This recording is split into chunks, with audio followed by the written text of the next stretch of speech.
Bonjour, bienvenue à ma réflexion personnelle numéro 3. Mon nom est Jean Desbiens. Je suis en éthique des affaires MG 6008. Mon professeur est Gabor Somo-Guivari de l'Université Laval. Mon dilemme éthique est en contexte universitaire muséal. Alors, il y a 2 semaines, je travaillais avec une étudiante sur les collections à l'Université Laval. On avait des consignes très précises que le prof nous avait données. L'étudiante ne prenait pas les consignes au sérieux. Elle ne prenait pas très bien les notes. Elle ne faisait pas attention aux pièces non plus. Je l'avertis poliment, mais elle m'a dit que ça fait rien, tout le monde fait ça. Et puis, ces objets-là, de toute façon, ne valent pas grand-chose. Donc, ma collègue a fait preuve de négligence dans l'enregistrement des données et dans la manipulation physique de certaines pièces. Dans un échange privé respectueux, elle a maintenu sa position, ce qui a suscité en moi un sentiment de malaise. Est-ce que je signale à l'équipe, au professeur, à la curatrice de la collection? C'est qu'il y aura certainement des effets de la perception du groupe face à moi, aussi les relations avec l'étudiant. Que devrais-je faire pour agir en matière éthique professionnelle? Alors, d'un point de vue déontologique, il faut respecter les consignes. Donc, la valeur documentaire est patrie. Une de mes valeurs qui, dans mon rapport personnel numéro 2, était une de mes valeurs fondamentales est la gratitude, la préservation du patrimoine par respect pour ceux qui nous l'ont cédé. Trevino nous dit que les gens suivent les normes du groupe, tout le monde le fait, mais selon Kant, mon acte doit être accompli uniquement par souci de devoir pur respect moral. On va y aller avec une casuistique, donc l'étude de ce cas doit tenir compte de la complexité des situations individuelles, mais aussi de la collectivité et des principes généraux. On nous dit pourquoi est-ce un problème éthique? Ses racines dans l'équité et l'honnêteté. Et si l'étudiant ne comprend pas ce que je lui dis ou ne veut pas changer son attitude, je devrais dénoncer. Avant de dénoncer, à quel point on est sensible à la question. Oui, je suis sensible, je m'interroge sur mes intentions, je veux protéger la collection. Considère le pouvoir de l'influence, donc j'ai pas vraiment de pouvoir, mais le professeur en a. Les risques, c'est que la collection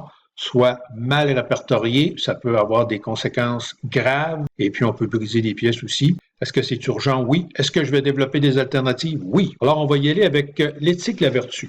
Se concentrer sur la personne, mais pas sur l'acte. Donc, le but ici de réaliser l'action qui fait de moi une bonne personne. Alors, qu'en dit Aristote? Donc, quelques valeurs éthiques. Il s'apprend du courage, de la tempérance, une libéralité aussi, la véritable fierté de bien faire et un esprit dans un sens de la perspective. Quelles sont mes principales vertus que j'ai élaborées lors de mon dernier travail? Il y a la gratitude, l'humilité et la générosité. On va voir si je peux vraiment faire ressortir ces valeurs éthiques en moi dans ce cas. Considérée non engagée.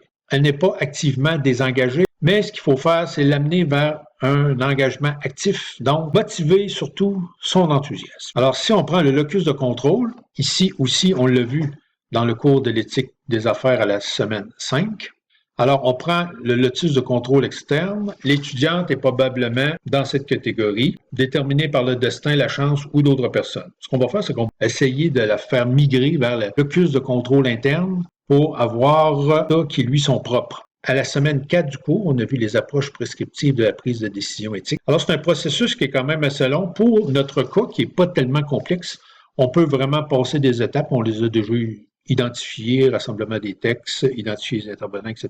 On va aller directement à vérifier votre instruction. Donc, allons prendre la bonne décision.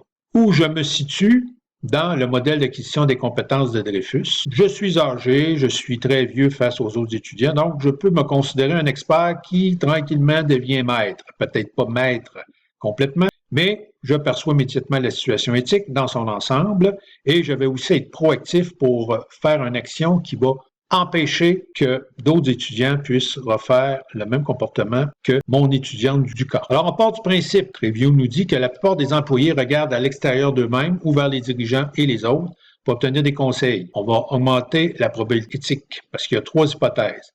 Le professeur est éthique, le professeur veut que ses élèves soient éthiques et le professeur veut que, éthiquement, les élèves suivent ses consignes. Donc, en conclusion, insiste sur l'importance de la culture éthique et la responsabilisation dans le milieu professionnel et académique. Alors, je choisis d'agir en informant l'étudiant de manière informelle pour ne pas me substituer au professeur sans jugement ni intention punitive, selon mes valeurs de gratitude et d'humilité. J'ai aussi proposé au professeur de refaire un rappel général des consignes à toute l'équipe afin de favoriser une sensibilisation collective plutôt qu'une dénonciation ciblée vers l'étudiant. Ces actions permettront de préserver les valeurs fondamentales du projet muséal tout en réduisant les risques de bris ou de lacunes d'archivage irréversibles conformément à ma valeur de générosité. L'intégrité intellectuelle et le respect des objets patrimoniaux priment dans ce cas, même si cela implique de naviguer dans des tensions relativement temporaires. Alors, merci de m'avoir écouté. Voici les sources utilisées dans mon travail.